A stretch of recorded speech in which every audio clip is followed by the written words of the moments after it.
काही गावांचं या ठिकाणच्या वस्तींमधल्या नागरिकांचं जे आहे ते स्थलांतर आजूबाजूच्या शाळांमध्ये करण्यात आलेलं आहे. ताई, कधीपासून पाणी भरलंय काय सांगाल? सकाळपासून. किती मला माहिती आता. कधीपासून पाणी भरलंय? काय महानगरपालिकेच्या वतीनं मदत वगैरे करण्यात आली? नाही, कोण नाही आले मदतीला. पण आता किती जण तुम्ही घरात राहता आणि पूर्ण घरांमध्ये गुडघ्यापर्यंत पाणी? 7 जण आम्ही 7 जण आहोत घरीमध्ये. त्या दिवशी मी रात्री भरलेला 2 वाजता. आता मी जागरण. गटर साफ नाही झाली ना नीट. वरवरनी केले खाली गटर साफ. बस. मग आता पाणी तर गुडघ्यापर्यंत या ठिकाणी तुमच्या घरात भरलंय. आता तुमचं राहायचं पुढचं हाय. आम्ही आता वर खाली आहे रूम आमचा, तर मग तिकडे राहतो. सगळं सामान तिकडेच केलंय.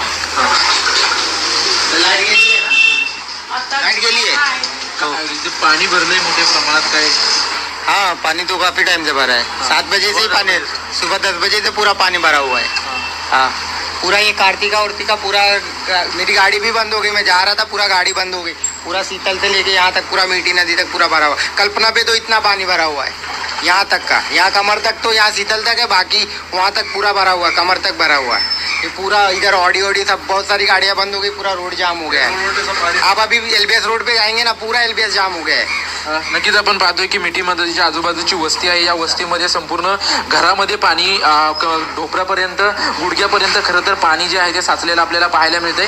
महानगरपालिकेकडून कोणतीही मदत केली जात नाही असं देखील नागरिकांचं म्हणणं आहे. संपूर्ण खालच्या परिसरामध्ये पाणी भरलंय म्हणून आम्ही आमचं जे साहित्य आहे ते वरच्या घरामध्ये ठेवलंय असं जे आहे ते सर्व नागरिक सांगताना आपल्याला पाहायला मिळत आहेत. आणि संपूर्ण मिठी नदीचं आजूबाजूचं परिसर असेल किंवा नाल्याचा परिसर असेल, हा साफसफाई न केल्यामुळे जे आहे ते पाणी भरल्याचं हे नागरिक सांगताना पाहायला मिळत आहेत. रस्त्यांवरती ज्या पद्धतीने पाणी आहे, मिठी नदीनं ज्या पद्धतीने